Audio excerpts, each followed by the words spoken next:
For much of Russia's war against Ukraine, Poland stood among Kyiv's strongest allies. It supplied weapons, opened its borders to millions of refugees, and became Ukraine's vital gateway to the West. But today, that partnership is under its greatest strain since Russia's full-scale invasion. A dispute over history, military cooperation, and domestic politics has pushed Warsaw and Kyiv into an escalating diplomatic confrontation. The latest dispute centers on military cooperation. Polish Defense Minister Władysław Kosiniak-Kamysz says Poland will not transfer additional MiG-29 fighter jets to Ukraine. According to the minister, Warsaw proposed a deal, MiG fighters in exchange for Ukrainian drone technology.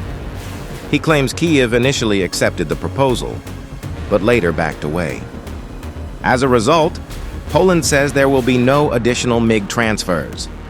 Ukraine has not publicly confirmed the Polish version of events. Ironically, the two countries recently signed a memorandum to jointly manufacture drones in Poland. However, it seems that the deal wasn't enough to keep the trust between the countries afloat. But the biggest flashpoint has been history. In May, President Volodymyr Zelenskyy approved the honorary title, Heroes of the UPA, for a Ukrainian Special Forces unit. In Ukraine, the Ukrainian Insurgent Army is widely viewed as a symbol of resistance against Soviet rule.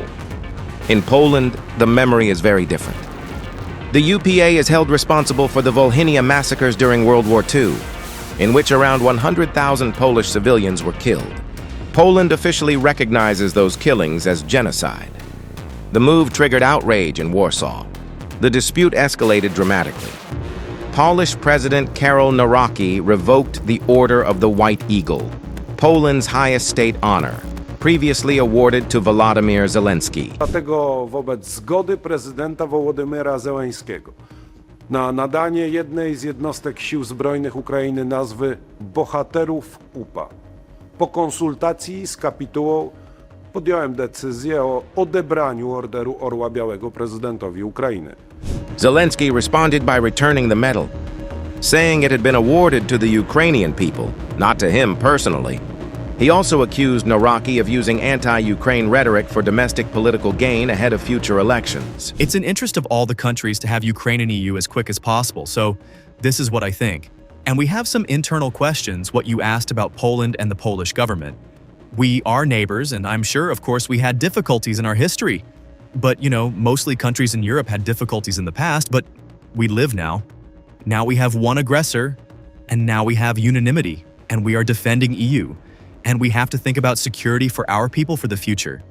And that's why I think that questions always will find answers if we are ready to be strong neighbors and if we are ready to find answers. So Ukraine is ready. Ukraine, I think, is a strong partner and a good friend for our neighbors. I hope that our neighbors will support.